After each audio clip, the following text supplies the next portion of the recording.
প্রফুল্ল কথাগুলো বলতে বলতে হরিচরণের দিকে তাকালো। ও যে এখন পড়তে বসেছে, ও কি মন থেকে পড়ছে? তখন মুচকি হাসছে।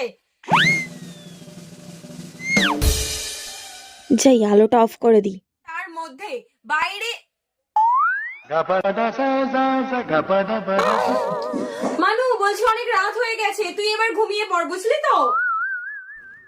যাই এক কাজ করি, তাহলে আমি ঘুমিয়েই পড়ি। আমি বললাম আর তুই ঘুমিয়ে পড়লি। বাহ, তার মানে তুই মন থেকে পড়ছিলিস না।